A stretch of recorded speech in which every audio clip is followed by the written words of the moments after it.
Hello दोस्तों, I am Pankaj Kumar from Chaudharipur. आप देख रहे हैं chemistry classes by Pankaj sir. दोस्तों, आज जो मैं आप लोगों के लिए टॉपिक लेके आया हूं क्लास 11 का सेकेंड पार्ट है, जिसका नाम है इंट्रोडक्शन ऑफ ऑर्गेनिक केमिस्ट्री। क्या नाम है? Introduction of organic chemistry. Hindi में इसका नाम होता है ऑर्गेनिक रसायन का ऐतिहासिक परिचय। क्या है? किस प्रकार से ऑर्गेनिक केमिस्ट्री का खोज हुआ है, किस प्रकार से हम ऑर्गेनिक केमिस्ट्री के बारे में हम थोड़ा जानें, वही आपको हम बताएंगे। और पूरा हम बेसिक से बताएंगे कि आप लोग को ऑर्गेनिक केमिस्ट्री में कोई दिक्कत ना हो, क्योंकि बहुत से बच्चे ऑर्गेनिक केमिस्ट्री से डरते हैं। इसलिए मैं पूरा बेसिक से पढ़ाऊंगा और मैं पूरा आप लोग से प्रॉमिस करता हूं कि आप लोग को पूरा समझ में आएगा। ठीक है, तो ध्यान दीजिए।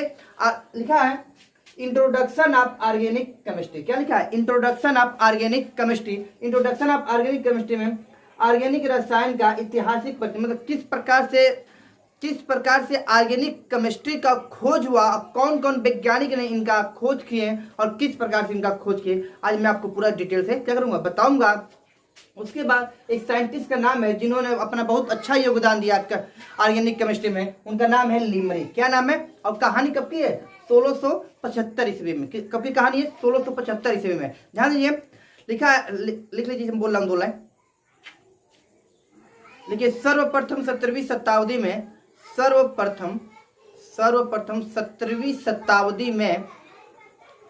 में लीमरी ने 1675 ईस्वी में 75 ईस्वी में हो गया, पदार्थों को उनके प्राकृतिक स्रोतों के आधार पर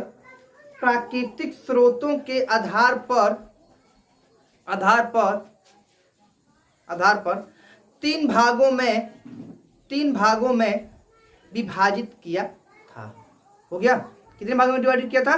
3 भागों में डिवाइड किया था। बात समझिएगा। कह रहे हैं कि लीमरी ने 1675 ईस्वी में, ठीक है, 1675 ईस्वी में प्राकृतिक स्रोतों के आधार पर इनको 3 भागों में डिवाइड किया था, जिसका नाम होता है फर्स्ट मिनरल सबस्टेंस, दूसरा होता है वेजिटेबल सबस्टेंस और तीसरा जो आपका होता है एनिमल सबस्टेंस। इसका होता है खनिज पदार्थ, इसका होता है वनस्पति पदार्थ और इसका होता है जंतु पदार्थ। याद हो गया? इसका क्या होता है? खनिज पदार्थ, इसका होता है वनस्पति पदार्थ, इसका होता है जंतु पदार्थ। तो आपको इतना समझिए कि 1675 ईस्वी में लीमरी नामक वैज्ञानिक ने, कौन? लीमरिक नामक वैज्ञानिक ने प्राकृतिक स्रोतों के आधार पर, किस पे? प्राकृतिक स्रोतों के आधार पर इनको 3 भागों में डिवाइड किया, जिसका नाम होता है मिनरल सबस्टेंस, वेजिटेबल सबस्टेंस और आपका एनिमल सबस्टेंस। याद रहेगा? अब उसमें तो फिर दूसरा जो वैज्ञानिक है, इनका भी बहुत बड़ा केमिस्ट्री में बहुत बड़ा योगदान है, जिसको कहा जाता है फादर ऑफ केमिस्ट्री। क्या कहा जाता है? जिसका नाम है लेवासियर। क्या नाम है? लेवासियर। तो देखिए, लेवासियर साहब का केमिस्ट्री में एक बहुत बड़ा सा योगदान है, ठीक है, इसलिए इनको कहा जाता है फादर ऑफ केमिस्ट्री। क्या कहा जाता है? Father of chemistry. और आप ये बात अच्छे से कहीं साइड में नोट कर लीजिएगा, ठीक है, कि फादर ऑफ केमिस्ट्री किसको कहा जाता है? लेवासियर को कहा जाता है। किसको कहा जाता है? लेवासियर को। लिखिए, जो लेवासियर साहब की जो कहानी है 1784 की। कब की कहानी है? 1784 की। बात समझ रहे? तो लिखिए इसमें 18वीं शताब्दी में लेवासियर ने प्रयोग के द्वारा बताया कि वनस्पति और जंतु स्रोतों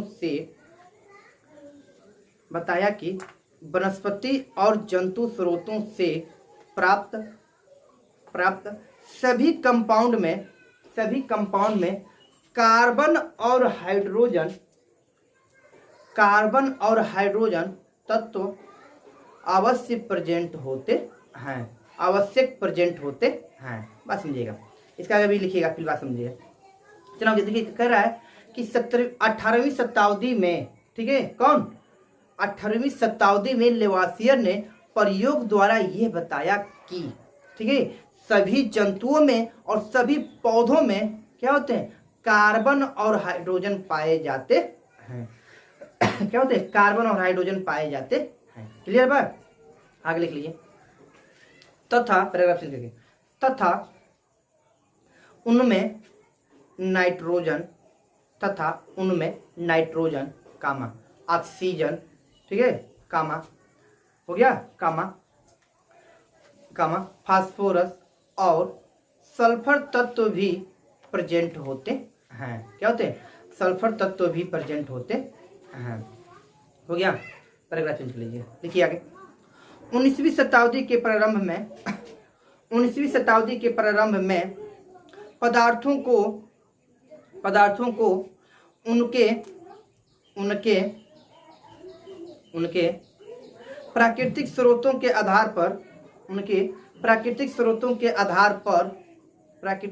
के आधार पर दो भागों में विभाजित कर दिया गया। अब बात समझिए, कह कि तो ऊपर जो कहानी थी 1784 की बात है, उसके बाद कहानी बीता, ठीक है, फिर 19वीं शताब्दी आ गई। क्या आ गई? 19वीं शताब्दी। कह रहे कि 19वीं शताब्दी के प्रारंभ में ही, मतलब शुरू में ही, ठीक है, प्राकृतिक स्रोतों के आधार पर इनको दो भागों में क्या किया गया? डिवाइड कर दिया गया। देखिए, लिमरी साहब ने 3 भागों में डिवाइड किया, ठीक है, और 19वीं शताब्दी, कौन सी शताब्दी? आपकी 17वीं शताब्दी थी, ठीक है, और ये जो शताब्दी थी 18वीं शताब्दी है, लेकिन 19वीं शताब्दी में, ठीक है, प्राकृतिक स्रोतों के आधार पर इनको कितने भागों में डिवाइड कर दिया गया? 2 भागों में डिवाइड कर दिया गया। कितने भागों में? 2 भागों में डिवाइड कर दिया गया। तो बात समझिएगा, कौन कौन से 2 भाग है? एक का नाम होता है ऑर्गेनिक, ठीक है, सब्सटेंस। अब दूसरा आपका होता है, ठीक है, इन ऑर्गेनिक सब्सटेंस। कितने भाग में? 2 भागों में डिवाइड कर दिया गया। एक का नाम होता है ऑर्गेनिक सब्सटेंस और दूसरा का नाम होता है इनऑर्गेनिक सब्सटेंस, ठीक है। इसमें तो पहला हेडिंग आप लोग डाल लीजिएगा, ऑर्गेनिक सब्सटेंस क्या होता है, ठीक है, और किसको हम ऑर्गेनिक सब्सटेंस कहेंगे और किसको आपका इनऑर्गेनिक सब्सटेंस कहेंगे। बात में इसका होता है हिंदी, जो इसका होता है कार्बनिक पदार्थ होता है, इसका होता है अकार्बनिक पदार्थ होता है। क्या होता है? इसका कार्बनिक पदार्थ, इसका अकार्बनिक पदार्थ होता है। समझ में आया? नोट अच्छे से हो गया। ध्यान दीजिए, तो उसमें हम 2 आपका बताया गया है, ठीक है। 19वीं शताब्दी में प्राकृतिक स्रोतों के आधार पर इनको 2 भागों में बांटा गया था। एक का नाम है ऑर्गेनिक सब्सटेंस, दूसरा का नाम होता है क्या? Inorganic substance. इसमें पहला हेडिंग डाल लीजिए, ऑर्गेनिक सब्सटेंस। क्या होता है? Organic substance. लिखिए ऑर्गेनिक सब्सटेंस में क्या होता है, ठीक है, लिखिए। हो गया, लिखिए इसमें, लिखिए एनिमल एंड प्लांट, ब्रैकेट में लिख लीजिए जीवधारी। क्या लिख लेंगे? ब्रैकेट में जीवधारी। एनिमल एंड प्लांट, ब्रैकेट में जीवधारी, से, ब्रैकेट बंद कर लीजिए, से प्राप्त पदार्थों को ऑर्गेनिक सब्सटेंस कहते हैं। बात समझिए क्या बोल रहा है? कह रहा है सभी जीवधारियों से जो भी प्राप्त होता है उसे ऑर्गेनिक सब्सटेंस कहते हैं। बात समझ में आया? ये आपको समझने क्या होता है, जो आप लिखवाएं सुन लीजिएगा फिर से। एनिमल एंड प्लांट, क्या है? एनिमल एंड प्लांट, ठीक है। अब ब्रैकेट में लिख लीजिए जीवधारी, ठीक है। अब ब्रैकेट में लिख लीजिए, लिखिए से प्राप्त पदार्थों को ऑर्गेनिक सब्सटेंस कहते हैं। क्या कहते हैं? ऑर्गेनिक सब्सटेंस कहते हैं, ठीक है। तो कहने का मतलब यह है कि चाहे वो प्लांट हो चाहे वो एनिमल हो, कोई भी जीवधारी हो, उससे जो भी प्राप्त होता है उसे ऑर्गेनिक सब्सटेंस कहते हैं। क्लियर हुआ? अब आते हैं सेकेंड पे। क्या आते हैं? सेकेंड वाले पे आपका इनऑर्गेनिक। क्या है? इनऑर्गेनिक सब्सटेंस, ठीक है। क्या है सेकेंड वाला? Inorganic substance. तो इसमें लिखिए सेकेंड वाले में, लिखिए खनिज कामा चट्टानों, खनिज कामा चट्टानों, हो गया, कामा भूगर्भ आदि, हो गया। ब्रैकेट में लिख लीजिए निर्जीव। क्या लिखेंगे? ब्रैकेट में लिख लीजिए निर्जीव स्रोतों से प्राप्त होता है, जिसे इनऑर्गेनिक सब्सटेंस कहते हैं, क्लियर है? फिर सुन लीजिए खनिज कामा चट्टान कामा भूगर्भ आदि निर्जीव ब्रैकेट में निर्जीव स्रोतों से प्राप्त होता है, जिसे इनऑर्गेनिक सब्सटेंस कहते हैं। ठीक है, हो गया अच्छे से। अब बात समझिएगा, अब आते हैं, बात समझिएगा। 3 नंबर पे जो साइंटिस्ट आते हैं जिनका नाम है जे वर्जिलियस। क्या नाम है? जे वर्जिलियस। ठीक है, आगे ध्यान दीजिए जे वर्जिलियस के बारे में, ध्यान दीजिए। अगला हेडिंग आपका जय शक्ति का सिद्धांत। क्या है? वर्जिलियस का जय शक्ति का सिद्धांत। देखिए जे वर्जिलियस ने जय शक्ति सिद्धांत का प्रतिपादन किया था। ठीक है, तो क्वेश्चन आता है कि जय शक्ति सिद्धांत का प्रतिपादन कौन किया है? तो जे वर्जिलियस। ये ऑब्जेक्टिव क्वेश्चन में आता है 1 नंबर का। ठीक है, तो यह पूछ रहे जय शक्ति का सिद्धांत किसने प्रतिपादित किया, तो आपको लिखना है जे वर्जिलियस। ठीक है, ध्यान दीजिए। इसमें जो आपका है, देखिए, ऑर्गेनिक कंपाउंड का निर्माण, ऑर्गेनिक कंपाउंड का निर्माण केवल ऑर्गेनिक कंपाउंड का निर्माण विटाल फोर्स जिसका होता है जैव शक्ति। हिंदी क्या होता है? जैव शक्ति। विटाल फोर्स केवल जीवों में होता है। विटाल फोर्स केवल जीवों में होता है। हो गया? केवल जीवों में होता है। हो गया? केवल जीवों में होता, प्रेजेंट होता है। ठीक है, केवल जीवों में प्रेजेंट होता है, और यह जीवों से प्राप्त होता है, और यह जीवों से प्राप्त होता है, और यह जीवों से प्राप्त होता है। क्लियर है? पैराग्राफ चेंज कर लीजिए, लिखिए नोट। क्या लिखेंगे? नोट। ठीक है, नोट फर्स्ट लिखिए, नोट फर्स्ट। ठीक है, लिखिए 1828 ईस्वी में, नोट फर्स्ट लिखिएगा, 1828 ईस्वी में जे वर्जिलियस के छात्र, जे वर्जिलियस के छात्र होलर, कौन?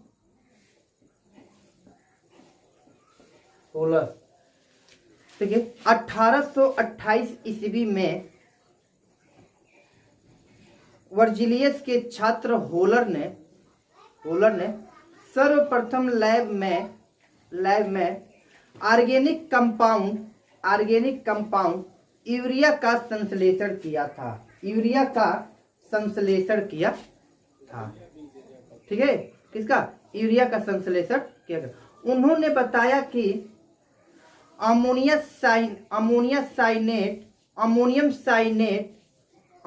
साइनेट को गर्म करने पर यूरिया में परिवर्तित हो जाता है। क्या होता है?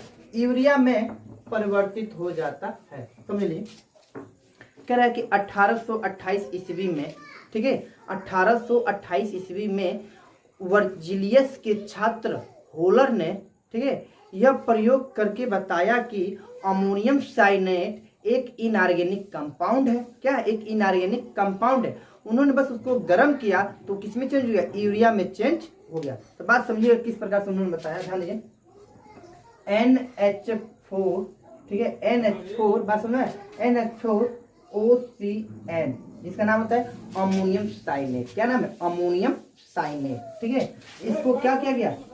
हीट किया गया। क्या किया गया? हीट किया गया। जैसे इसको हीट किया गया तो ये टूट जाता है NH2C डबल बॉन्ड O और NH2। आप समझना है, इस रूप में ये आपका टूट गया। ठीक है, आगे ध्यान दीजिए, ध्यान दीजिए। आगे कह रहा है कि ये अमोनियम साइनेट है, ये एक प्रकार का इनऑर्गेनिक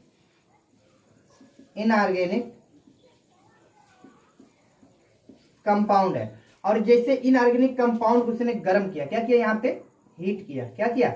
हीट किया, तो ये आपका यूरिया में चेंज हो गया। किसमें चेंज हो गया? यूरिया में चेंज हो गया। तो ये यूरिया आपका एक प्रकार क्या है? ऑर्गेनिक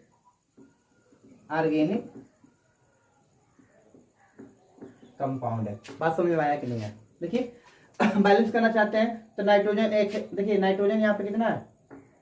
1 और 1 कितना हुआ? 2। 2 नाइट्रोजन हो गया। हाइड्रोजन कितना है? 4, तो 2 यहाँ पे, 2 यहाँ पे। ऑक्सीजन कितना है यहाँ पे? 1 ऑक्सीजन, कार्बन है आपका 1 कार्बन। ये आपका दोनों बैलेंस है। तो कहने का मतलब ये है कि 1828 ईस्वी में, सुन लीजिए, 1828 ईस्वी में लेवासियर के छात्र, सॉरी, 1828 ईस्वी में जीजे वर्जिलियस के छात्र होलन ने बताया कि अमोनियम साइनाइड एक इनऑर्गेनिक कंपाउंड है, जैसे इसको हम गर्म करेंगे तो ये आपका ऑर्गेनिक कंपाउंड में चेंज हो जाता है। ठीक है, इसी को हम बोलते हैं जैव शक्ति का सिद्धांत। क्या बोलते हैं? जैव शक्ति का सिद्धांत। ठीक है, आइए नोट सेकेंड पे। ठीक है, नोट सेकेंड पे आइए, ये अच्छे से इसको नोट लीजिए आप लोग। ठीक है, अच्छे से नोट लीजिए। आइए नोट सेकेंड पे,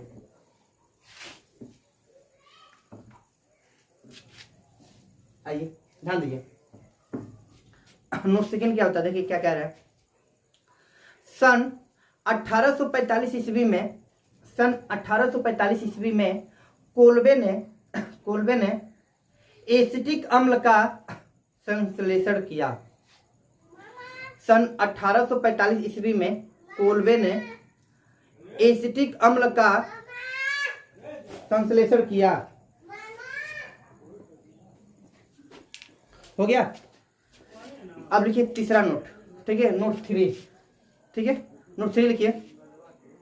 सन 1856 ईस्वी में बर्थले द्वारा मेथेन गैस का संश्लेषण किया। बर्थले, ठीक है, बर्थले ने मेथेन गैस का संश्लेषण किया। ठीक है, आगे ध्यान दीजिए। इतना हो गया। आगे आप लिखिए प्रॉपर्टी ऑफ कार्बन एलिमेंट। बात समझिए, देखिए बहुत इंपॉर्टेंट पॉइंट जो आप बोलने जा रहा हूं, बहुत इंपॉर्टेंट पॉइंट है प्रॉपर्टी ऑफ कार्बन एलिमेंट। देखिए बहुत अच्छा टॉपिक है और इसके बारे में आप लोग अच्छा से इसको लिखिएगा और जहाँ पे समझ में नहीं आएगा वो हमसे क्या करिए, पूछिएगा। ठीक है, लिखा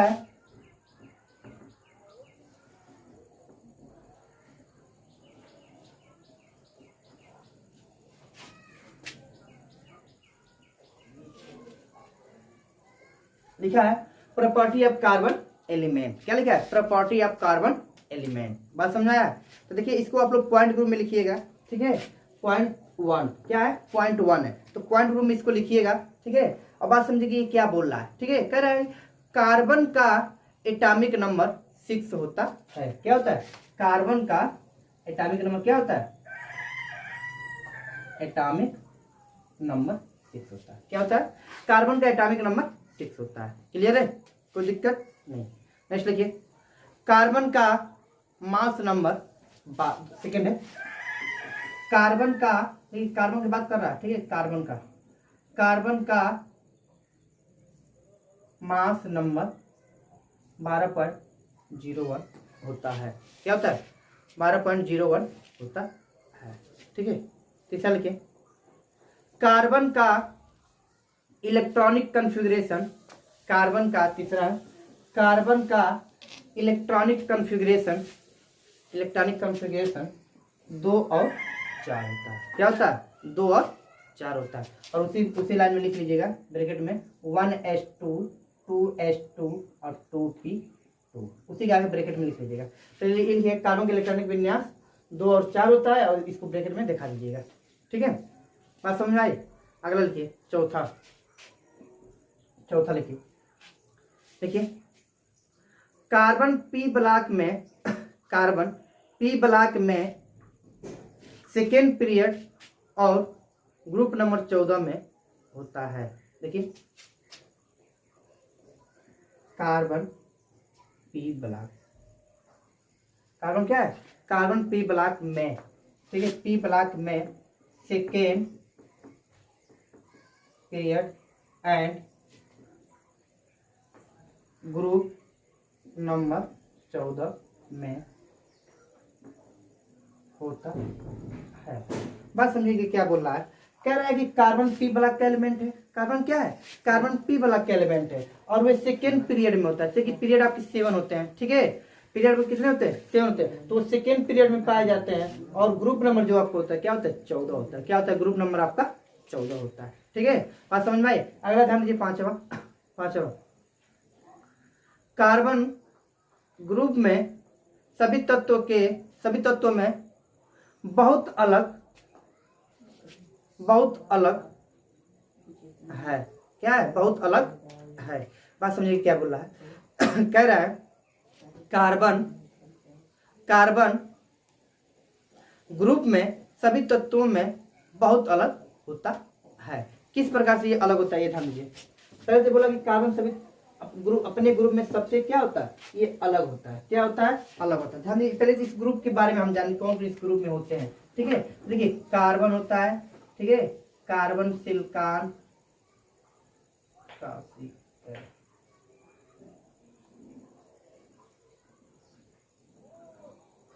ये इनके ग्रुप के होते हैं। क्या होते हैं, ये इनके ग्रुप के होते हैं। तो अब बात समझिएगा इसमें क्या अंतर है। बात समझ में आए, ये क्या होते हैं, ये इनके ग्रुप के होते हैं। तो इसमें आपका क्या अंतर इसका दिख रहा है, तो वही अंतर आपको हम बताने जा रहे हैं। बात समझिएगा, अगर आसानी से समझेंगे तो आपको समझ में आ जाएगा। देखिए कार्बन पहला आपका है नॉन मेटल होता है। क्या होता है, नॉन मेटल होता है, पहली बात। दूसरा आपका है जो आपका ये जो दो दिख रहा है, ठीक है, ये आपके होते हैं सब मेटल। क्या होते हैं, सब मेटल भी बोल सकते हैं, और इसको हम मेटल वाइड भी बोल सकते हैं। क्या बोल सकते हैं, मेटल वाइड भी बोल सकते हैं। क्लियर है। अब ये बचा दो आपका, तो ये जो आपका जो दो दिख रहा है, ये क्या आपका दिख रहा है, ये आपका दिख रहा है मेटल। क्या दिख रहा है, मेटल। बात समझ में आया। तो कहने का मतलब ये है, कार्बन आपका नॉन मेटल होता है, और सिलिकॉन और जर्मेनियम आपका सब मेटल होते हैं, और आपका ये क्या होता है, सिर्फ स्टेंडियम और आपका पीवी ये आपका क्या होते हैं, मेटल होते हैं। इतनी बात समझ में आया कि नहीं आया, ठीक है। और इनकी अगर एटॉमिक नंबर की बात करूं मैं, तो इसका एटॉमिक नंबर 6 होता है, इसका कितना होता है, इसका 32 होता है, इसका 50 होता है, और इसका आपका 82 होता है। ठीक है, इनका ये एटॉमिक नंबर होता है। बात समझ में आया, इतना नोट करिए आप अच्छे से। ठीक है, ये हो गया। आगे ध्यान दीजिए, आगे आपका है टेट्रा कोवैलेंसी। क्या होता है, हेडिंग आपका है टेट्रा कोवैलेंसी। ना समझ में आया, हेडिंग क्या है आगे, पहले इतना अच्छे से नोट कर लिए, आगे मैं बता रहा हूँ। इतना हो गया, आगे ध्यान दीजिए।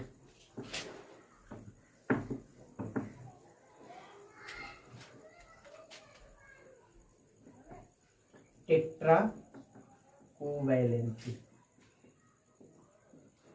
Tetra covalency. पहले हम समझेंगे टेट्रा कोवैलेंसी होती क्या है। बात समझ रहे, तो अब बात समझिएगा, कार्बन के, ठीक है, टेट्रा का मतलब होता है चार, और वैलेंसी मतलब होता है संयोजकता। इसकी चार संयोजक। देखिए हर हर हर लोग की क्या एक यूनिट होती है। जैसे मैं अगर खाने खाने की बात कर दीजिए, तो सबकी जो खाने की जो क्षमता होती है एक समान नहीं होगी। बात समझे, इसी सबकी अलग अलग क्षमता होती है। इसीलिए हर एलिमेंट का अलग अलग क्षमता होता है बांड बनाने की। क्या होती है, अलग अलग क्षमता होती है बांड बनाने की। तो इसी तरह पूछा जाए कि कार्बन की कितनी वैलेंसी होती है बांड बनाने की, तो कार्बन की मैक्सिमम 4 वैलेंसी, 4 क्षमता होता है बांड बनाने के लिए। इसलिए इसका नाम रखेगा टेट्रा कोवैलेंसी। क्या रखेगा, टेट्रा कोवैलेंसी। जैसे कोई 1 रोटी खाता है, कोई 2 रोटी खाता है, कोई 3 रोटी खाता है, कोई 4 रोटी खाता है, तो सबकी अलग अलग कैपेसिटी होती है रोटी खाने की। इसीलिए कोई पूछा कि कार्बन की कैपेसिटी कितनी है बांड बनाने की, तो कार्बन की 4 कैपेसिटी होती है बांड बनाने की। इसलिए इसके नाम पर रखा गया टेट्रा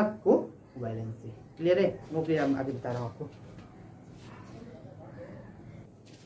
हो गया। इसमें लिखिए पहला पॉइंट, टेट्रा कार्बन लिखिए, कार्बन की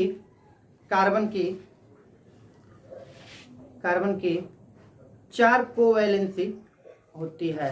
कार्बन की 4 कोवैलेंसी होती है। देखिए कार्बन को 4 कोवैलेंसी होती है। देखिए ये कार्बन होता है, इसको तोड़ेंगे, ठीक है, तो 2 और 4 में टूट जाएगा। कितने में टूट जाएगा, 2 और 4। तो या तो ये क्या करे, ये अब देखिए स्टेबल होने के लिए इसको 4 इलेक्ट्रॉन चाहिए। तो क्या किसी से जोड़ने के लिए अपना 4 इलेक्ट्रॉन या तो दे सकता है, या फिर अपना 4 इलेक्ट्रॉन किसी से ले सकता है। इसलिए इस कोवैलेंसी कितनी होगी, 4 होगी। ठीक है, लिख ले कार्बन की 4 कोवैलेंसी होती है। ये और इसको दिखा दीजिए, ठीक है, इसको आप लोग दिखा दीजिए। ये हो गया। सेकेंड लिखिए, ये हो गया ना, सेकेंड लिखिए। ये तो फर्स्ट था, सेकेंड लिखिए। कार्बन एटम के आउटर मोस्ट सेल का इलेक्ट्रॉनिक कन्फिग्रेशन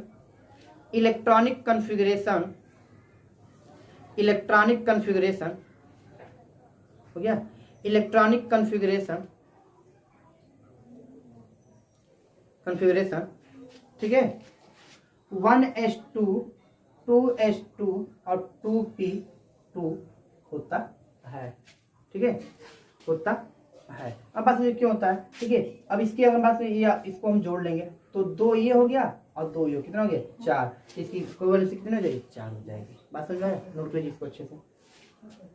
ये हो गया। तीसरा लिखिए, तीसरा पॉइंट, कार्बन के मैक्सिमम कोवैलेंसी, कार्बन के मैक्सिमम कोवैलेंसी 4 होती है। कार्बन की मैक्सिमम कोवैलेंसी 4 होती है। हो गया समझ में? अब देखिए किस प्रकार से इसका 4 होता है वो अब मैं आपको अच्छे से एक्सप्लेन कर दे रहा हूँ कि आपको पूरी कहानी समझ में आ जाएगी। बात समझिएगा किस तरह इसका 4 होता है, बात समझिएगा आसानी से, आपको समझ में पूरी कहानी आ जाए। कोई पूछे कार्बन की टेट्रा कोवैलेंसी 4 होती है, लेकिन इसको प्रूफ करें किस तरह आपका ये 4 होता है। मैं आपको प्रूफ कर दे रहा हूँ कि किस प्रकार से आपका 4 होता है। बात समझिएगा। अगर ये कार्बन की अगर बात करूँ तो कार्बन तो इसको तोड़ो 2 और 4 में टूट जाएगा। अगर इसकी इलेक्ट्रॉनिक विन्यास करूँ तो 1s2 2s2 और 2p2 होता है। तो अगर इसकी अगर हम बात इतना अगर हम ले लेते हैं, ठीक है, तो अगर देखिए यस का जो ऑर्बिटल होता है 1 होता है, ठीक है, और पी का जो ऑर्बिटल होता है वो कितना होता है 3 होता है। ये आपका पी का, तो ये 2s है और ये आपका 2p है, ठीक है। तब बात समझिएगा, यस में आपको कितना इलेक्ट्रॉन दिख रहा है 2 दिख रहा है, तो एक यहाँ पे हम भर देंगे और एक आपका यहाँ पे भर देंगे, ठीक है। और यहाँ पे 2 है तो एक इलेक्ट्रॉन यहाँ पे और एक इलेक्ट्रॉन यहाँ पे भर देंगे। बात समझे? तो इसको हम लोग बोलते हैं क्या, ग्राउंड स्टेट। क्या बोलते हैं? ग्राउंड स्टेट बोलते हैं। बात समझाए? क्या बोलते हैं इसको? ग्राउंड स्टेट बोलते हैं। इतनी बात समझे? देखिए तो यहाँ पे इसके पास अनपेयर इलेक्ट्रॉन 2 है। अनपेयर 2 इलेक्ट्रॉन कितना है इसके पास? अनपेयर इलेक्ट्रॉन की संख्या कितनी है? 2 है। बात समझे? तो कोई पूछे कि ग्राउंड स्टेट में अनपेयर की संख्या कितनी होती है, तो 2 होती है। कितनी होती है? 2 होती है। अगर ये इसी को हम लेकर चलते हैं एक्साइटेड स्टेट में। कहाँ लेकर चलते हैं? एक्साइटेड स्टेट में, ठीक है। तो ये देखिए ये क्या करता है, यहाँ से एक इलेक्ट्रॉन निकाल के यहाँ पे ट्रांसफर कर देता है। इसमें एक जब यहाँ से देखिए यहाँ पे 2 दिख रहा है ना, तो एक इलेक्ट्रॉन निकाल के अगर यहाँ पे भेज देता है तो एक यहाँ पे बच जाएगा और एक यहाँ पे ऑलरेडी पहले से भी है, यहाँ पे ऑलरेडी, और एक निकल के आपको यहाँ पे इंटर कर जाता है। तो इसको हम लोग बोलते हैं क्या? Excited state. क्या बोलते हैं? Excited state. बात समझ में? एक्साइटेड, बात समझ में? एक्साइटेड स्टेट क्या हो जाए? Excited state. समझ में आया? कोई दिक्कत किसी की यहाँ पे? तो देखिए जब एक्साइटेड स्टेट में अगर अनपेयर की संख्या की अगर बात करें, बस समझ आया, और एक्साइटेड में अगर अनपेयर की संख्या की अगर हम बात करें, ठीक है, देखिए अब इन सबको हम क्या करेंगे? जोड़ लेंगे। कितना हो गया? 1 2 3 4। इसलिए इसकी क्या हो जाएगी? टेट्रा कोवैलेंसी, ठीक है। अगर इसकी अनपेयर की बात करें 1 2 3 4 आपका अनपेयर संख्या उसकी होती है। बात समझ में आया? ठीक है, इसको अच्छे से बना लीजिए, ठीक है।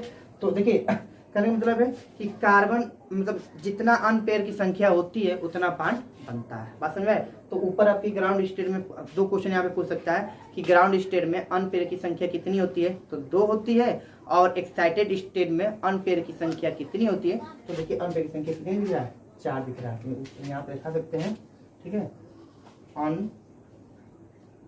Unpair 4 electron. क्या होगा? अनपेयर 4 इलेक्ट्रॉन, ठीक है। बना लीजिए अच्छे से, ठीक है, बन गया। आगे ध्यान दीजिए,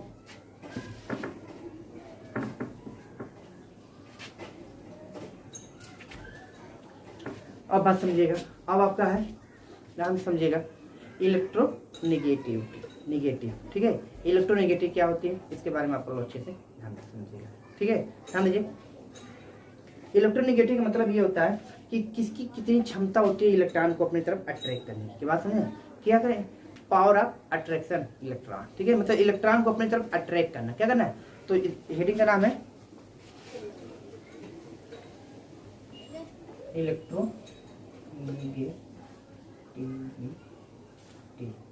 इलेक्ट्रोनेगेटिविटी। बात समझाया?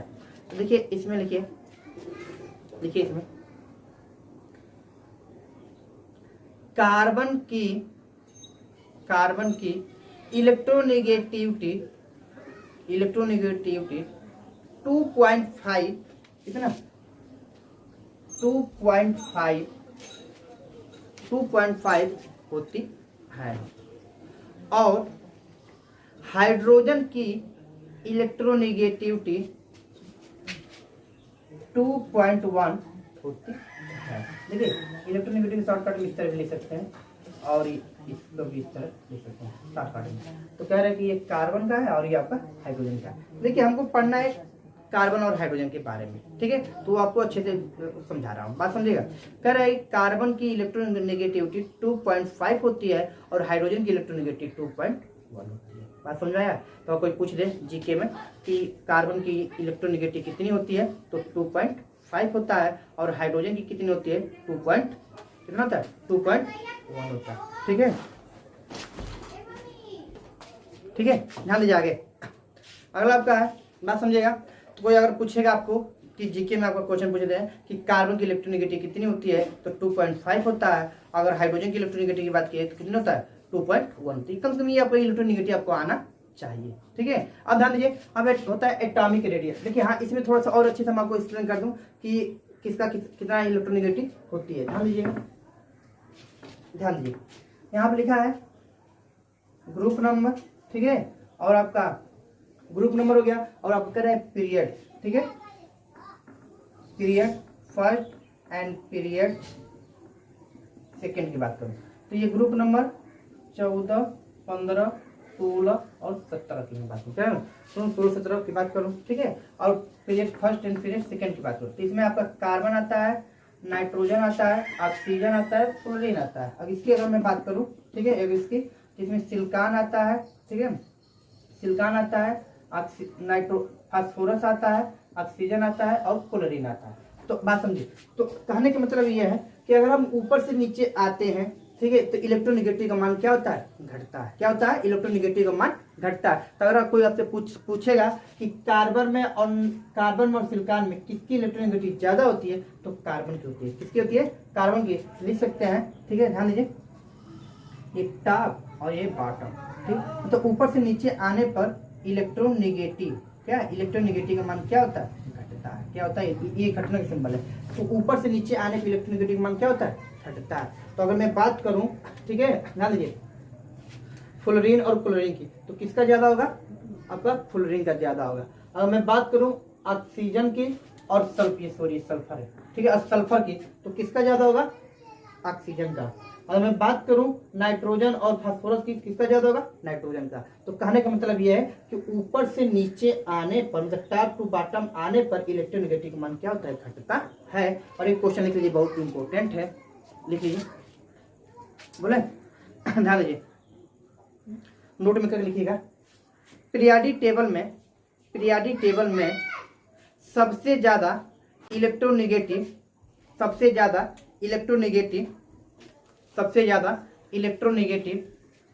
फ्लोरीन की होती है। किसकी होती है, फ्लोरीन की होती है 4.0। किसकी होती है, फ्लोरीन की होती है 4.0। तो ये बात इतना ध्यान दीजिएगा कि सबसे ज्यादा इलेक्ट्रोनेगेटिव फ्लोरीन की होती है 4.0, याद रहेगा। ठीक है, इसको अच्छे से आप लोग नोट लीजिए पहले। ये हो गया, आगे ध्यान दीजिए।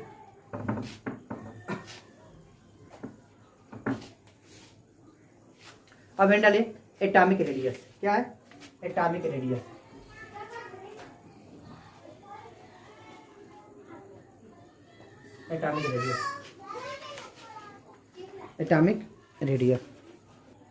ध्यान दीजिए, एटॉमिक रेडियस में लिखिए, एटॉमिक रेडियस में कार्बन की एटॉमिक रेडियस, ठीक है, कार्बन की एटॉमिक रेडियस 0.77 एंगस्ट्रॉम होता है। कितना होता है, अब कोई पूछ दे कार्बन की एटॉमिक रेडियस कितना होता है, 0.77 एंगस्ट्रॉम होता है। बात समझे, सेम उसी तरह कर सकते हैं। ठीक है, आगे लिखिए, ठीक है, श्रृंखलित के गुण, ठीक है, श्रृंखलित के गुण लिख लीजिए, लिख दे रहा हूं बोर्ड पे।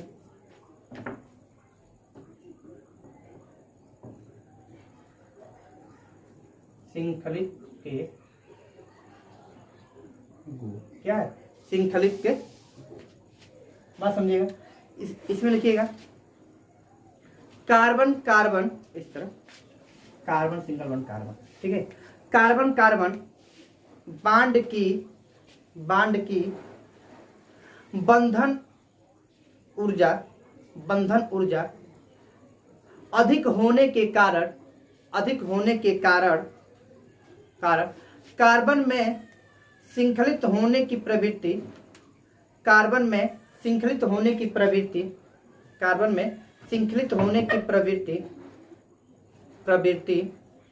प्रबल होती है।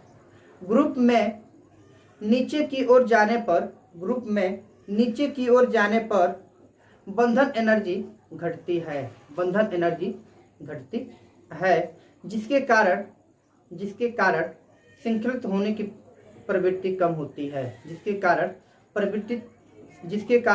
श्रृंखलित होने की प्रवृत्ति कम होती है। फिर सुन लीजिए, सुन लीजिए, फिर से मिला लीजिएगा। कार्बन बांड की बंधन ऊर्जा अधिक होने के कारण कार्बन में श्रृंखलित होने की प्रवृत्ति प्रबल होती है। ग्रुप में नीचे की ओर जाने पर बंधन एनर्जी घटती है जिसके कारण श्रृंखलित होने की प्रवृत्ति कम होती है। बात समझिएगा, मैं यहाँ पे लिख रहा हूँ, ध्यान दीजिए किस प्रकार से यह कम होता जा रहा है। ध्यान दीजिएगा, यहाँ पे मैं लिख रहा हूँ बंध, क्या लिख रहा हूँ? बंध। और यहाँ पे मैं लिख रहा हूँ बंधन। बात सुनिए, तो यहाँ पे कार्बन, यहाँ पे सिलिकॉन, बात सुनिए, सिलिकॉन, ठीक है। और यहाँ पे मैं बात करूँ जर्मेनियम, और यहाँ पे मैं बात करूँ स्टेंडियम, और यहाँ पे भी स्टेंडियम, ठीक है। तो अब इसकी अगर मैं बात देखूँ, ठीक है, तो इसका होता है कितना? 83, ठीक है। इसका ध्यान दीजिए, इसका जो आपका होता है, सॉरी, इसका होता है 85, कितना? 85। इसका होता है 53, और इसकी अगर मैं बात करूँ तो 45, और इसकी मैं बात करूँ, देखिए साउंड समझ में, इसका 53, इसका 45, और इसकी मैं बात करूँ तो 36, कितना होता है? 36 होता है। अब देखिए, ऊपर से नीचे आने पे बंधन एनर्जी क्या होती है? घटती हुई चली जा रही है। क्या रही? बंधन एनर्जी घटती हुई चली जा रही है, ठीक है। नोट कर लीजिए कितना अच्छे से, ठीक है, नोट करिए। लीजिए, इसके बाद जो आपका हेडिंग है, ठीक है, single bond, double bond and triple bond बनने की प्रवृत्ति, ठीक है। तो किस तरह हम डबल बांड, सिंगल बांड और ट्रिपल बांड बना, ठीक है। तो बोल सकते हैं formation of single bond, double bond and triple bond, ठीक है। तो किस प्रकार से हम ये सब हम बना सकते हैं, double bond, single bond and triple bond, आसानी से समझेंगे, आपको समझ में आ जाएगा, ठीक है। तो हेडिंग आपका formation of single, double and triple bond. क्या है? Formation of single, double and triple bond, मतलब किस प्रकार से हम डबल बांड, सिंगल बांड और ट्रिपल बांड आपका आसानी से बना सकते हैं।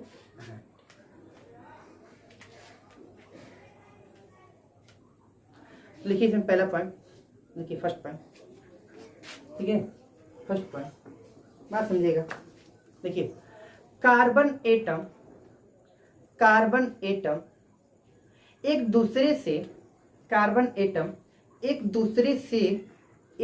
से single bond, double bond and triple bond के द्वारा जुड़े होते हैं। क्या होते हैं? जुड़े होते हैं। फिर सुन लीजिए, कार्बन एटम एक दूसरे से single bond, double bond and triple bond के द्वारा जुड़े होते हैं। बात समझिए किस प्रकार से आपके जुड़े होते हैं। ध्यान दीजिए, ये कार्बन होते हैं, देखिए यहाँ पे सब सिंगल बांड से जुड़ा है, ठीक है। अगर दूसरा मैं बात करूं, ठीक है, ये कार्बन और ये कार्बन, इनके बीच में ये आपका डबल बांड से जुड़े होते हैं। बात समझ में? अगर मैं तीसरे की अगर बात करूं, ठीक है, तो ये कार्बन, ट्रिपल बांड, कार्बन, ये आपके इस तरह ये जुड़े होते हैं।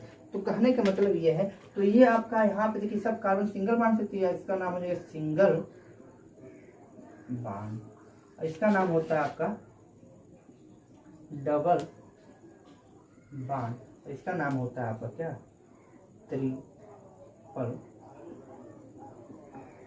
क्या होता है, ट्रिपल बांड। क्लियर है। तो देखिए यहाँ पे कार्बन सब सिंगल बांड से जुड़ा है, यहाँ पे कार्बन आपका डबल बांड से जुड़ा है, और यहाँ पे कार्बन आपका ट्रिपल बांड से जुड़ा हुआ है। ठीक है, सेकेंड लिखिए। ठीक है, ये तो फर्स्ट में था, सेकेंड में लिखिए। कार्बन एटम में oxygen, sulphur and nitrogen atom double bond and triple bond बनाने की प्रवृत्ति रखता है। Double bond and triple bond बनाने की प्रवृत्ति रखता है। कहने का मतलब ये है, जो कार्बन है, कार्बन से ऑक्सीजन भी, सल्फर भी और नाइट्रोजन भी क्या कहता है, double bond and triple bond बनाने की प्रवृत्ति रखता है। देखिए किस प्रकार से, ये तो कार्बन के बीच था, अब कह रहा है ऑक्सीजन, नाइट्रोजन और सल्फर के बीच में किससे बनाता है। ध्यान दीजिए यहाँ पे। ठीक है, पहले कह रहा है कि देखिए ध्यान दीजिए, single bond C, triple bond end. ठीक है, तो ये कार्बन और नाइट्रोजन के बीच का ट्रिपल बॉन्ड है। क्या है, ट्रिपल बॉन्ड है।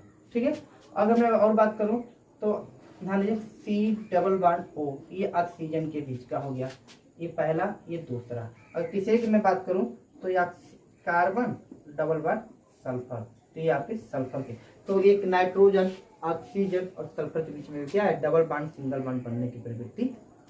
ठीक है, इसको अच्छे से बना लीजिए आप लोग। ठीक है, हो गया।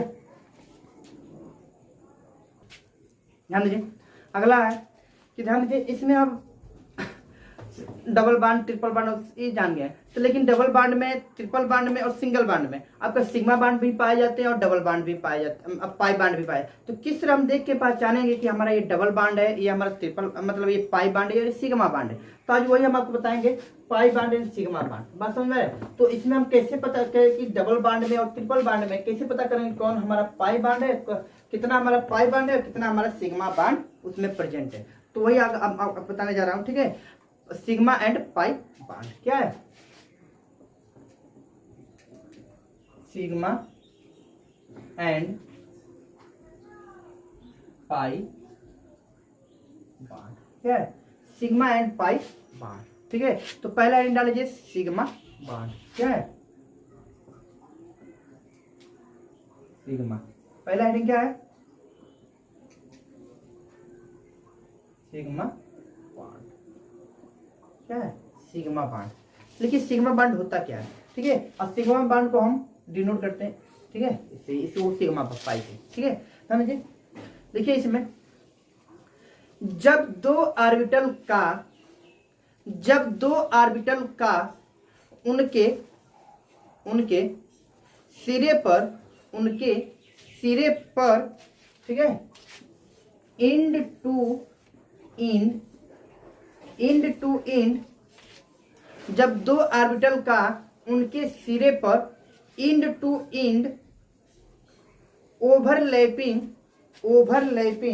एंड टू एंड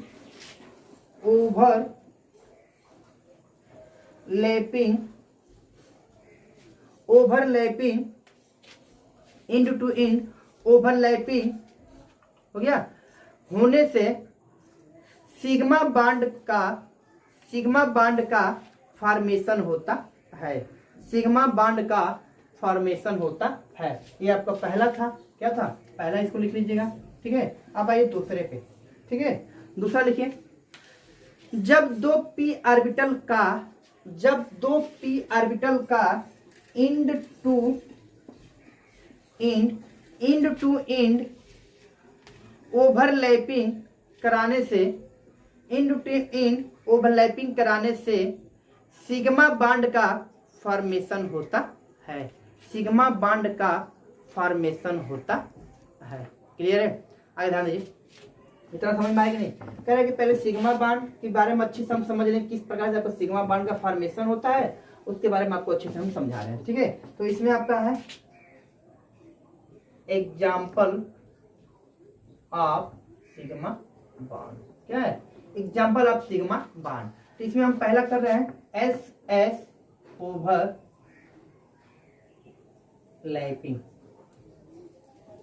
क्या है, एस एस ओवरलैपिंग। क्या है पहला? पहला हम आपको बता रहे हैं एस एस ओवरलैपिंग। पहले एस एस ओवरलैपिंग में क्या लिख लीजिए, जब दो पी ऑर्बिटल का सॉरी जब दो यस ऑर्बिटल का जब दो यस ऑर्बिटल का एक ही अक्ष पर ओवरलैपिंग होता है तो सिग्मा बांड का फॉर्मेशन होता है।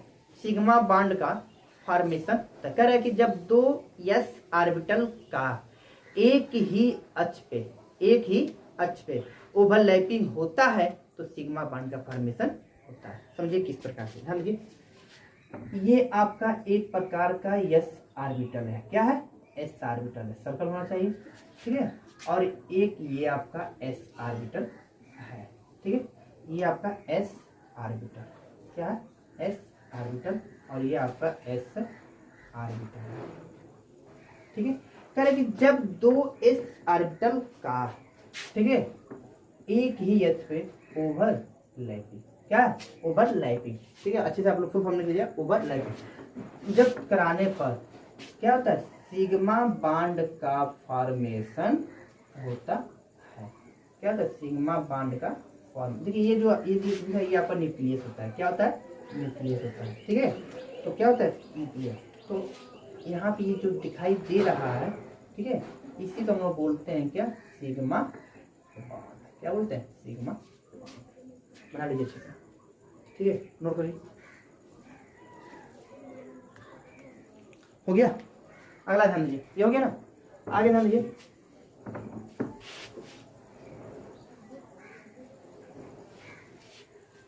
अगला एसपी ओवरलैपिंग। क्या है? एसपी ओवरलैपिंग, ठीक है। एसपी ओवरलैपिंग देखिए, जब एक एस ऑर्बिटल और एक पी ऑर्बिटल का, लिखिए फिर से, जब एक एस ऑर्बिटल और एक पी ऑर्बिटल का एक ही अक्ष पर ओवरलैपिंग होता है तो सिग्मा बांड का फॉर्मेशन होता है। सिग्मा बांड का फॉर्मेशन होता है। ध्यान दीजिए, ये आपका एस ऑर्बिटल है, ठीक है, और ये आपका पी ऑर्बिटल, ये आपका एस ऑर्बिटल और ये आपका पी ऑर्बिटल। तो कह रहे हैं कि एस ऑर्बिटल और पी ऑर्बिटल जब दोनों की ओवरलैपिंग कराते हैं, ये आपका न्यूक्लियस होता है और ये आपका न्यूक्लियस होता है, तो कराने पे, ठीक है, आपका सिग्मा बांड का क्या होता है? फॉर्मेशन होता है। तो यहाँ पे जो आपको ये मिलता है यहाँ पे, ठीक है, तो इसी को हम लोग बोलते हैं क्या? पाई सॉरी सिग्मा। क्या बोलते हैं? सिग्मा। क्लियर हुआ? नोट करिए अच्छे से। हो गया? आगे ध्यान दीजिए, ठीक है। आगे लिखिए पीपी ओवरलैपिंग। तीसरा क्या है? पीपी ओवरलैपिंग, ठीक है। देखिए पीपी ओवरलैपिंग, जब दो पी ऑर्बिटल का एक ही अक्ष पे एंड टू एंड ओवरलैपिंग होता है तो सिग्मा बांड का फॉर्मेशन होता है। सिग्मा बांड का फॉर्मेशन होता है। फिर सुन लिख लीजिए, जब दो पी ऑर्बिटल का एक ही अक्ष पे एंड टू एंड ओवरलैपिंग होता है तो सिग्मा बांड का फॉर्मेशन होता है। क्लियर है? क्या होता है? सिग्मा बांड का फॉर्मेशन होता है। क्लियर? देखिए किस प्रकार से, ये आपका अभी हम बताए हैं कि ये आपका पी ऑर्बिटल होता है और ये भी आपका पी ऑर्बिटल होता है। कितना हो गया? पी ऑर्बिटल 2 हो गया। क्या हो गया? आप लोग अच्छे से बनाइए कॉपी पे, पी ऑर्बिटल, ये भी आपका पी ऑर्बिटल। जब दो पी ऑर्बिटल का ओवरलैपिंग कराते हैं, कैसा? एंड टू एंड, तो आगे जो बन के आता है आपके सामने इस तरह, ये, ठीक है, तो इसी को हम लोग बोलते हैं क्या? Sigma bond. क्या बोलते हैं? Sigma bond. क्या होता है? सिग्मा। क्या होता है? सिग्मा।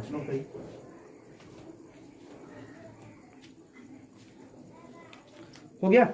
क्या होते हैं, सिग्मा बांड होते हैं। ठीक है, आगे ध्यान दीजिए।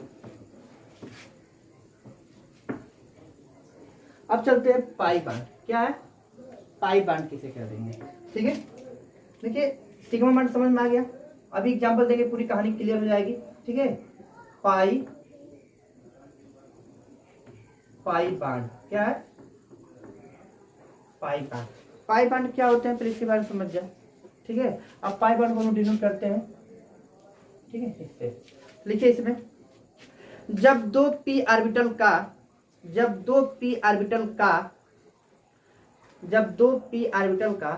एक ही अक्ष पर साइड टू साइड, कैसे, साइड टू देखिए वहां पे इंड टू इंड था, यहाँ पे साइड टू साइड है। जब दो पी ऑर्बिटल का एक ही अक्ष पर साइड टू साइड ओवरलैपिंग कराने से पाई बांड का फॉर्मेशन होता है। पाई बांड का फॉर्मेशन होता है। क्लियर है, समझ में आया। तो इसमें एग्जांपल लीजिए, पहला पी ओवरलैपिंग क्या है, पहला हेडिंग क्या रहेगा इसमें एग्जांपल में, पी ओवरलैपिंग, पी ओवरलैपिंग लिखिए। पी पहला, इसमें जब दो पी ऑर्बिटल का एक ही अक्ष पर साइड टू साइड इस तरीके साइड टू साइड ओवरलैपिंग कराने से पाई बांड का फॉर्मेशन होता है। पाई बांड का फॉर्मेशन होता है। देखिए किस प्रकार से, ये आपका पी ऑर्बिटल और ये आपका पी ऑर्बिटल, ये आपका पी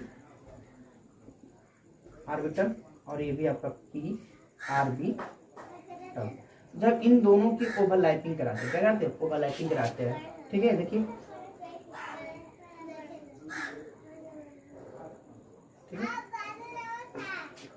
ठीक है, ओवरलैपिंग कराते हैं। ध्यान दीजिए,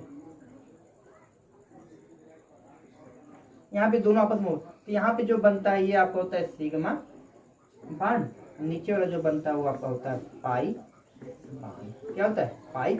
अब किसी को भी मान सकते हैं, सिग्मा पाई किसी को मान सकते हैं। आपके यहाँ पे आप लोग फ्री है, किसी एक को सिग्मा, किसी एक को पाई मान सकते हैं। ठीक है, इस प्रकार से आपका सिग्मा और पाई बांड बनते हैं। ठीक है, नोट करिए अच्छे से, कोई दिक्कत नहीं ना। आगे ध्यान दीजिए, कितना हो गया। अब एग्जाम्पल आपको समझा दें कि आपको पूरी कहानी समझ में आ जाएगी। ध्यान दीजिए, देखिए एग्जाम्पल हो गया। पहला है देखिए H2 मॉलिक्यूल्स। क्या है, मतलब क्या है, पहला एग्जाम्पल जो है H2 मॉलिक्यूल, H2 अणु, हिंदी में होता है H2 अणु। ठीक है, हाइड्रोजन अणु। लिखिए, दो हाइड्रोजन एटम के 1s ऑर्बिटल ओवरलैपिंग के द्वारा उनके मध्य H सिंगल बांड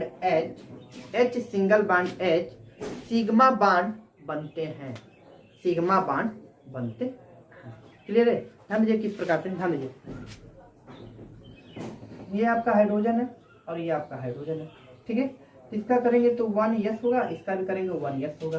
ठीक है, जब इसका 1s तो इसका भी 1s, ये आपका। ठीक है, तो इसके पास जो s का ऑर्बिटल क्या होता है, एक होता है, और यहाँ पे s का ऑर्बिटल एक होता है। तो इनके बीच ये न्यूक्लियस हो गया। देखिए पूरा सर्कल होना चाहिए, क्या होना चाहिए, पूरा सर्कल होना चाहिए। अच्छे से आप लोग बना लीजिए इसको, ये आपका पूरा सर्कल होना चाहिए। ठीक है, तो दोनों के जब बीच की ओवरलैपिंग जब हम कराते हैं यहाँ पे, ठीक है, जब दोनों के बीच की देखिए यस और यस की जो ओवरलैपिंग कराते हैं, यहाँ पे ये जो बन के आता है इस प्रकार से बन के आ जाता है, इसी का नाम होता है सिग्मा बांड। और ये जब दोनों आपस में मिलते हैं ये ओवरलैपिंग यहाँ पे होती है। ठीक है, ओवरलैपिंग, तो ये जो बनता है H और सिंगल बांड H, इस प्रकार का आपका ये बांड बन के तैयार हो जाता है। क्लियर है, नोट कीजिए। ठीक है, इतना हो गया। आगे ध्यान दीजिए, हो गया ना, आगे ध्यान दीजिए। ध्यान दीजिए, single bond, double bond and triple bond में कह रहा है कि अगर कोई कंपाउंड दे देता है स्ट्रक्चर, तो हम कैसे देख के बता पाएंगे कि इसमें कौन सिग्मा बॉन्ड है, कौन पाई बॉन्ड है और कौन आपका ट्रिपल बॉन्ड है। तो ट्रिपल बॉन्ड तो इस तरह आपको दे देगा, लेकिन अब हमको कैसे पता करना पड़ेगा इसमें सिग्मा बॉन्ड कौन है और हमारा इसमें पाई बॉन्ड कौन है। तो आपको एक बेस्ट ट्रिक बता रहा हूँ, इसमें लिखिए पहले सिग्मा बॉन्ड, उसमें मैं आपको अच्छे से ट्रिक बता दूंगा। लिखिए सिग्मा बॉन्ड, पहला क्या लिख रहेगा, sigma bond,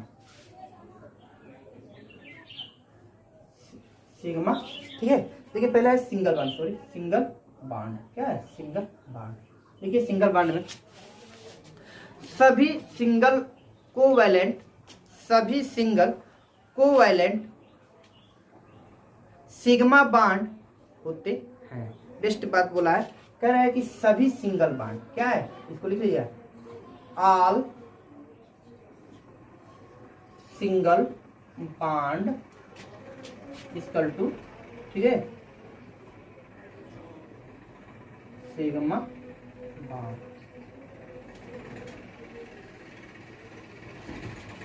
all single bond sigma bond, क्या है all single bond sigma bond क्या होता है, तरह कि all single bond sigma bond होते हैं। क्या होते हैं बोलेंगे ना, बहुत इंपॉर्टेंट बात है, all single bond sigma bond होते हैं। ये बात अपने दिमाग में आप लोग अच्छे से बैठा लीजिएगा, ठीक है।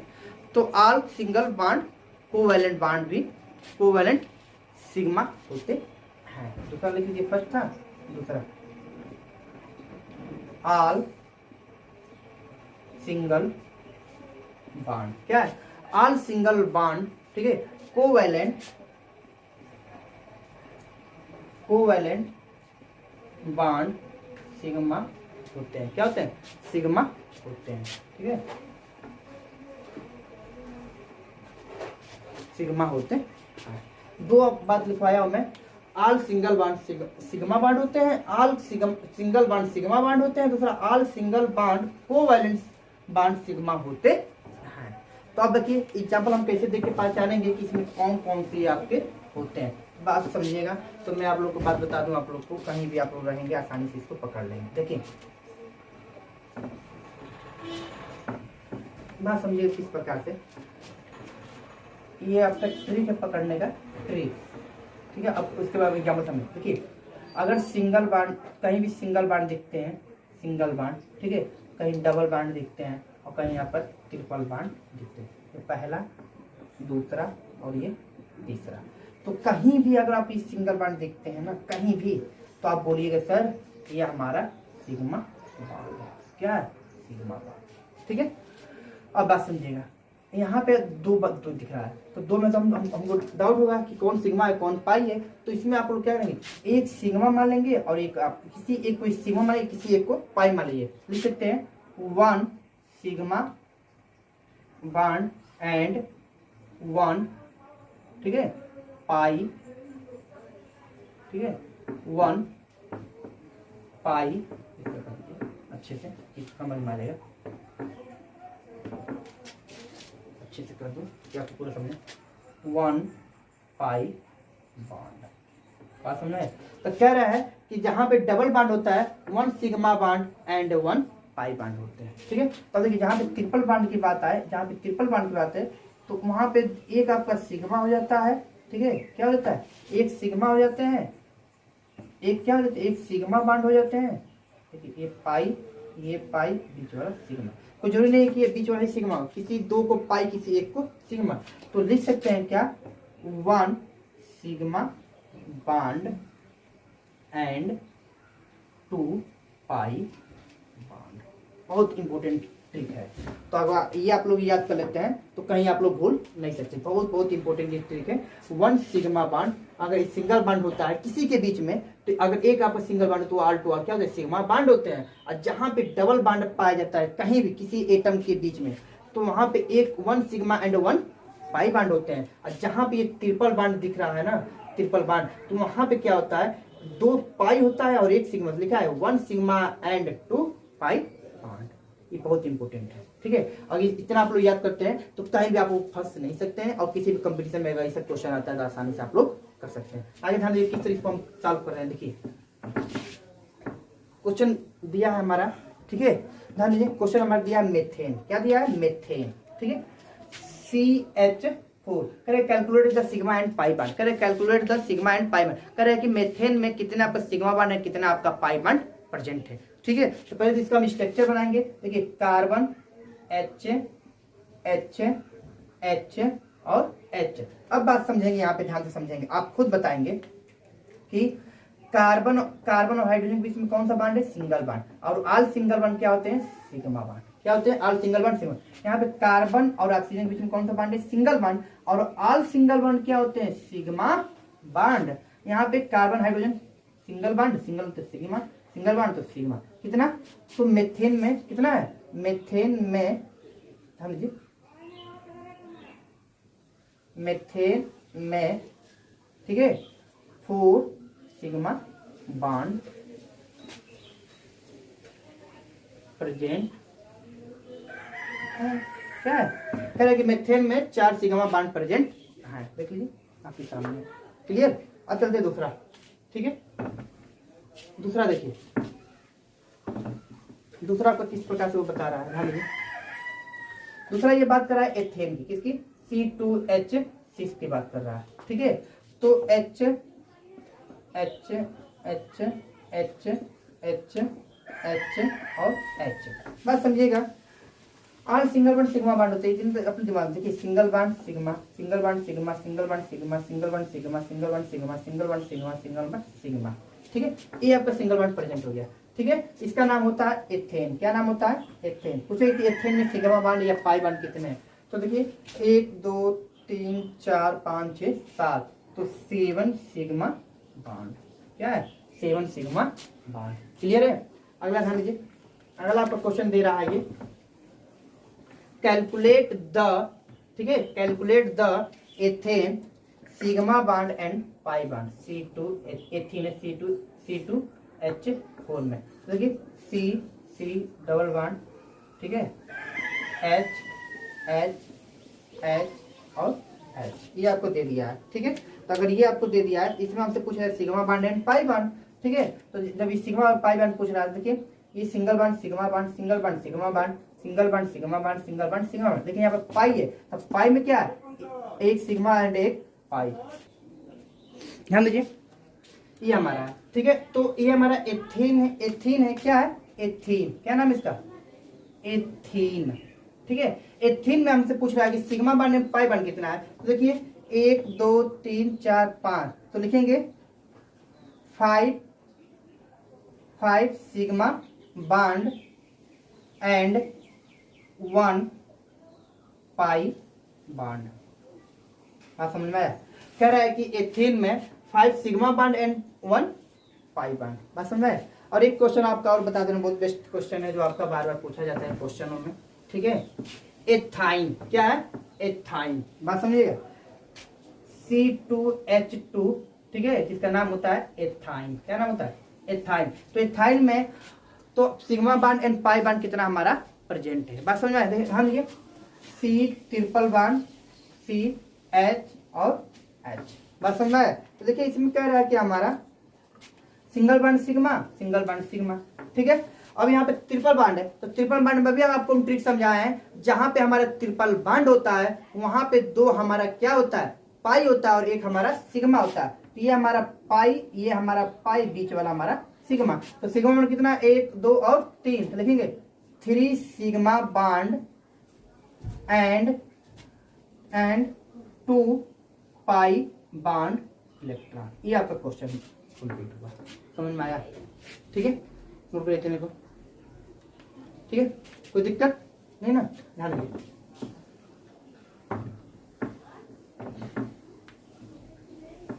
अगर ये आप लोग ट्रिक अच्छे से याद कर लेते हैं तो आप लोग कहीं दिक्कत नहीं होगी। फिर से एक बार मैं बता दे रहा हूँ, all single bond sigma bond होते हैं, all single bond sigma bond होते हैं, और जहाँ पे डबल बॉन्ड पाया जाता है, डबल बॉन्ड में एक सिग्मा तथा एक पाई बॉन्ड पाए जाते हैं, और जहाँ पे ट्रिपल बॉन्ड पाए जाते हैं वहां पे 1 सिग्मा और 2 पाई बॉन्ड पाए जाते हैं। और तीनों के एग्जाम्पल हम आपको अच्छे से समझा दिया।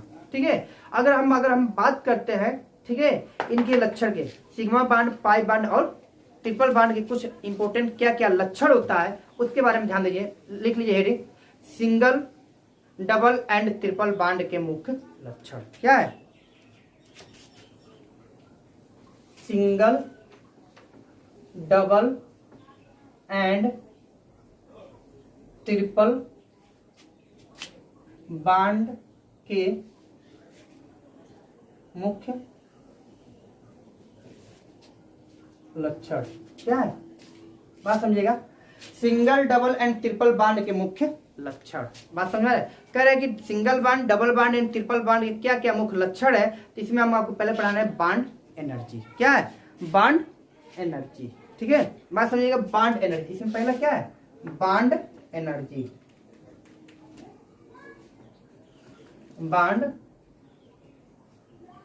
एनर्जी।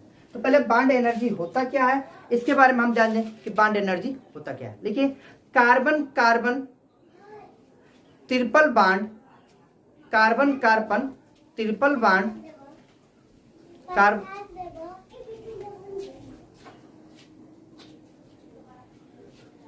ध्यान दीजिए,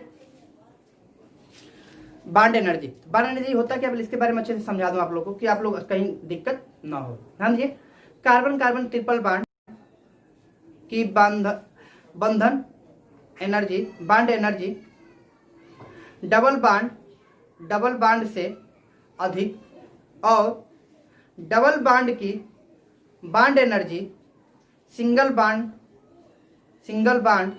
से अधिक होती है। बात समझिएगा किस प्रकार से, ध्यान दीजिएगा, आप लोग को आसानी से कहानी समझ में आ जाएगी। ध्यान दीजिए, carbon single bond carbon, clear है। उसके बाद carbon double bond carbon, carbon triple bond carbon. बात समझिए क्या क्या बता रहा है, कह रहा है, ध्यान दीजिएगा, तो कह रहा है कि ट्रिपल बॉन्ड का सबसे ज्यादा होता है, उससे कम डबल बॉन्ड का, उससे कम इसका, ठीक है। तो ये जो क्रम दिख रहा होगा आप लोग को, ठीक है, क्या ये क्रम जो दिख रहा है, तो बॉन्ड एनर्जी के बढ़ते हुए क्रम, के बढ़ते क्रम में, क्या है, बढ़ते क्रम में, बॉन्ड एनर्जी के बढ़ते हुए क्रम में। तो सबसे ज्यादा बॉन्ड एनर्जी किसका होगा, डबल ट्रिपल बॉन्ड के, उसके बाद डबल बॉन्ड, उसके बाद आपका सिंगल बॉन्ड। क्लियर है, इतना अच्छे से नोट करिए आप लोग, हो गया। तो देखिए सबसे ज्यादा किसका होता है, ट्रिपल बॉन्ड का, उसके बाद डबल बॉन्ड का, उसके बाद किसका, सिंगल बॉन्ड का। आगे ध्यान दीजिए, अब इसको हम कैसे पता करेंगे कि किसका कितना होता है, तो ये तो बता देंगे कि बढ़ते हुए क्रम में है, लेकिन है किसका किसका ज्यादा।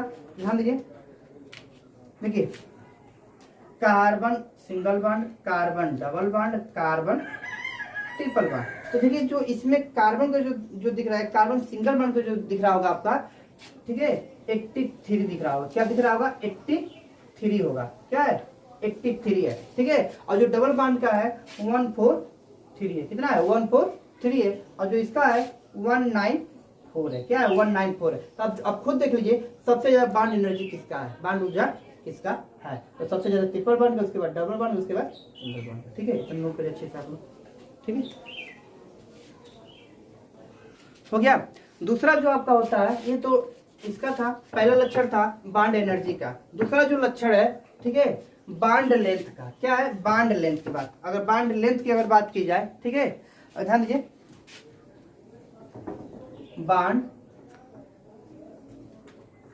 बॉन्ड लेंथ की, तो लिख लीजिए बॉन्ड लेंथ में कार्बन कार्बन, देखिए जब कार्बन कार्बन बोला जाए ना, तो इस लिखिए कार्बन कार्बन ट्रिपल बॉन्ड, ठीक है, इस तरह लिखिए carbon carbon triple bond, carbon carbon triple bond की बॉन्ड लेंथ डबल बॉन्ड, अच्छा डबल बॉन्ड बोला जाए इस तरह, डबल बॉन्ड इस तरह लिखा जाएगा, ठीक है, डबल बॉन्ड से कम और डबल बॉन्ड की बॉन्ड लेंथ सिंगल बॉन्ड तो सिंगल बॉन्ड बोला जाए तो इस तरह, सिंगल बॉन्ड से सिंगल बॉन्ड लंबाई से कम होती है। क्या होती है, कम होती है, ठीक है। किस प्रकार से आपको होता है, ठीक है। फिर से इसको हम बोल रहे हैं, एक बार लिख लीजिए अच्छे से, केमिस्ट्री का ना हो, लिख लीजिए carbon carbon triple bond, carbon carbon triple bond की बॉन्ड लेंथ डबल बॉन्ड से कम और डबल बॉन्ड की बॉन्ड लेंथ सिंगल बॉन्ड से कम होती है। क्या होती है, कम होती है। देखिए किस प्रकार से, बात समझिएगा। सेम उसी तरह हम बताएंगे carbon carbon carbon double bond, carbon triple bond. बात समझ में आया? ठीक है, तो देखिए तो कह रहा है ट्रिपल बॉन्ड का कम है किससे, इससे। बात समझ? तो ये आपका ज्यादा, ये आपका सबसे ज्यादा। इसका जो क्रम बन के आपके सामने अगर आ रहा है, ठीक है, तो क्या है, घटते हुए क्रम में जा रहा है, सबसे ज्यादा इसका और इसका। तो लिख सकते हैं बॉन्ड लेंथ, ठीक है, घटते क्रम में, क्या है, घटते क्रम में।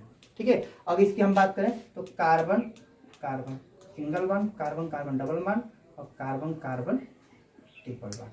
तो अब इसकी अगर हम बात कर रहा हूँ, ध्यान दीजिए, अगर बॉन्ड लेंथ की अगर बात करें, इसका होता है 1.54, कितना होता है, 1.54 होता है। और इसकी मैं बात करूँ तो 1.33 होता है। और इसकी अगर हम बात करें तो 1.20 होता है। क्या होता है, 1.20 होता है। अब खुद देख लीजिए सबसे ज्यादा किसका आपका क्रम है। बात समझ में आया, नोट कीजिए। ठीक है, ये हो गया। तीसरा आपका हेडिंग है, ठीक है, ध्यान दीजिए, तीसरा जो आपका हेडिंग है रिएक्टिविटी, क्या, ठीक है, रिएक्टिविटी,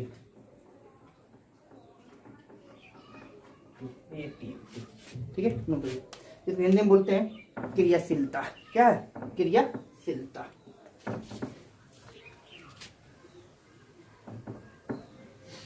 हो गया, क्रियाशीलता। लिखिए, क्रियाशीलता में एल्केन का क्रियाशीलता कम होती है, एल्केन की क्रियाशीलता कम होती है। ठीक है, पहला पॉइंट। दूसरा पॉइंट लिखिए, एल्काइन कामा एल्कीन से कम क्रियाशीलता होती है, एल्काइन कामा एल्कीन से कम क्रियाशीलता होती है।